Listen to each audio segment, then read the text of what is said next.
The fight that I was looking forward to the most on this not great pay-per-view card that Eddie Hearn put together was Dillian Whyte versus HELENIUS. I was very, very interested in this fight.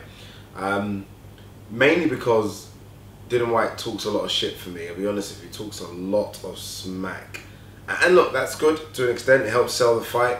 But I always feel like fighters that talk that smack, you almost have to deliver. You almost have to deliver all the time. The thing for me with Dillian Whyte, and people have always said, Addy, you don't give him enough credit, you know, blah, blah, blah. And I just don't think he's a good boxer. I don't think he's a good boxer. And I can see that there wasn't much of an amateur background just from the way he fights. I can see that, I know he done a lot of kickboxing, done K1.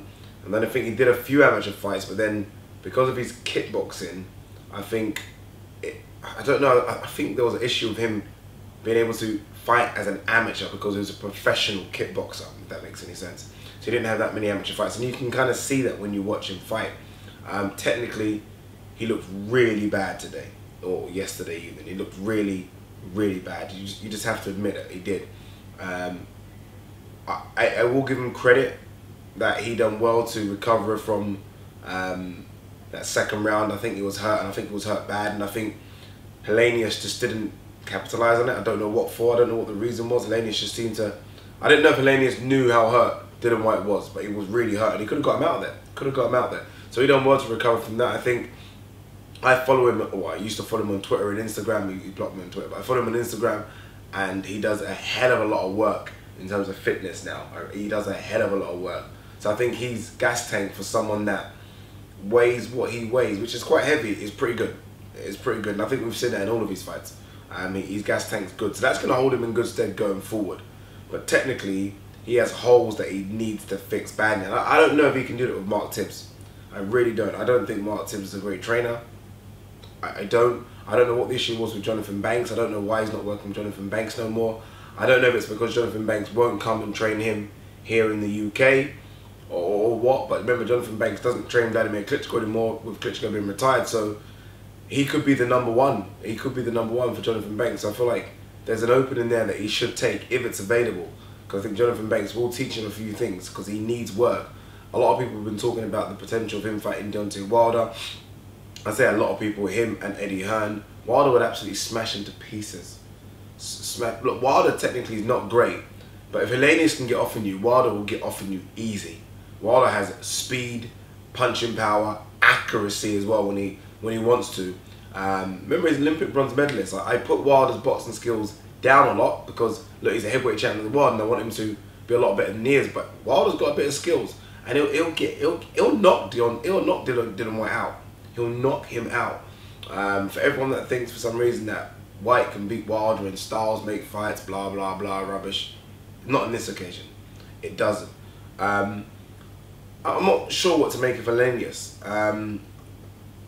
For me, it looked like he might have injured himself. Could have hurt his hand. I don't know, because after the second and third rounds, he just seemed to stop, and it was almost easy work for Dillian Whyte, and that's what makes the performance that much worse for Dillian Whyte for me, because I feel like HELENIUS was just, I wouldn't say a sitting duck, wasn't doing anything, and that is the perfect opportunity for me to see someone like Dillian Whyte, an experienced boxer now. This is what 20th pro fight, to mix it up a bit. That's a double jab to the body, maybe. I don't know. Combination punches, do something a bit different.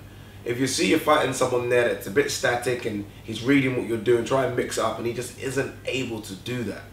And as much as people think he is, I don't know, top 7, top 8 world level, he's not. He's not. You saw a guy today, for example, in Carlos Takam, who just done small things, and Tony Bellew was alluding to it in commentary, very small, subtle things that real good boxers do. Little feints, little movements to the side, just to trick Anthony Joshua a little bit. Those are the little things that I think the so-called elite boxers know how to do, and Dillian Whyte doesn't know how to do that. I wouldn't mind seeing Takam versus Whyte, but Eddie Hearn would never risk that. He really wants to see what Whyte can do in terms of softening up Deontay Wilder for potentially an AJ fight. But overall, very, very disappointed with Dillian Whyte. I didn't think it was his best performance, and again, these are the fights where you've got the biggest numbers of people looking at you. That fight he had in America, no one really gives a shit about. here right now, 75,000 people, maybe 1 million on pay-per-view, Showtime in America. I mean, look, you put on a performance like that, where you smash HELENIUS on Showtime. Showtime execs will be putting pressure on Al Heyman and Deontay Wilder, saying, look, we've got to make this fight. It's a big one. It's a great one. They'll look at that performance and think, nah. I feel like they need to go back to the drawing board with him a little bit. Look, a win's a win, and I get that, but in terms of a possible next opponent, they're going to need to, I think, look at the training situation and maybe look at someone in and around the top 15 before they, according to the guy that I think is probably number 1 or 2 in the division right now, they might need to look at it. You know, I'm trying to think of who he could maybe mix it with someone like Brian Jennings to see where he is. I think Brian Jennings could pose a good test, or maybe even someone like a Kubrat Pulev or a Povetkin. Let's see where you are. I think all those guys I mentioned just now will beat Dillian Whyte, but you never know. This is boxing. Leave your comments below. Peace.